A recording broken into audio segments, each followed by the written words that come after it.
ছিল এবং চমৎকার 3 ঘন্টার জার্নি শেষ করে আমাদের ফ্লাইট অবশেষে মাল্টাতে ল্যান্ড করেছে।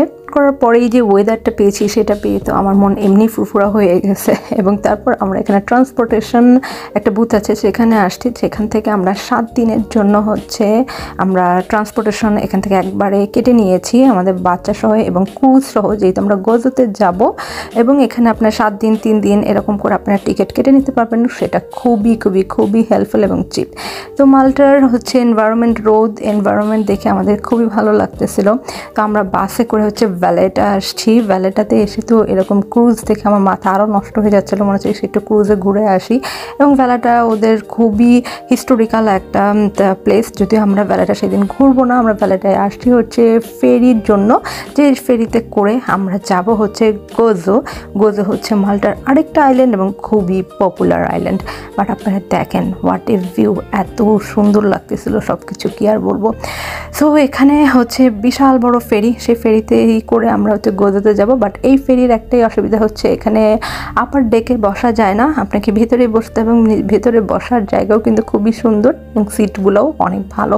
এটা বেশ হাই স্পিড ফেরি ছিল। আর আমাদের 45-এর মতো আমাদের সময় লেগেছে যে আমরা গোজোর যে ফেরিঘাট আছে সেখানে এসে আমরা পৌঁছালাম। এবং এখান থেকে আমাদের আবার বাস পিক করতে হবে এবং মাল্টার সব বাস কিন্তু আমরা আনলিমিটেড ইউজ করতে পারবো। আমরা যে কার্ড নিয়েছিলাম সেখান থেকে ওদের শহরে আমরা গেলাম, সেই শহর থেকে আবার আমাদের বাস চেঞ্জ করতে হবে।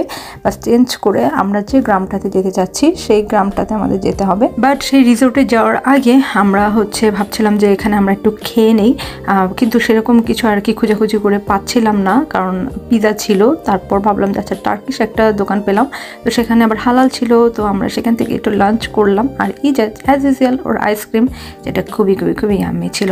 এগুলো শেষ করে আমরা আবারও স্টার্ট করলাম আমাদের সেই রিসোর্টে যাওয়ার।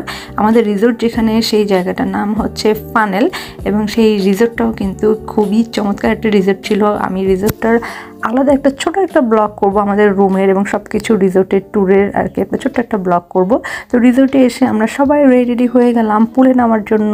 24 ডিগ্রি টেম্পারেচার, সাথে পুল অসাধারণ, যদিও পানি একটু ঠান্ডা ছিল। তো বাচ্চারা প্রথমে একটু ঠান্ডা করলেও তারপরে তাদের খুবই ভালো লাগছে। এবং তখন একটু আবার ক্লাউডি হয়ে গেছিলো, যার কারণে আর আমরা বিকালও তখন হয়ে গেছে। বাট বাচ্চারা খুবই এনজয় করছে, স্পেশালি ইজাজ। তো যদি এখন পর্যন্ত ভালো লাগে অবশ্যই লাইক করতে ভুলবেন না। তো আমরা শাওয়ার শেষ করে সবাই ফ্রেশ হয়ে বিকালবেলা আমরা একটু বের হইলাম যে বাজার করতে। আমাদের রিসোর্ট থেকে সামনেই একটা স্টোর আছে এবং সাথে আমাদের একটু গ্রামটা একটু দেখা হবে।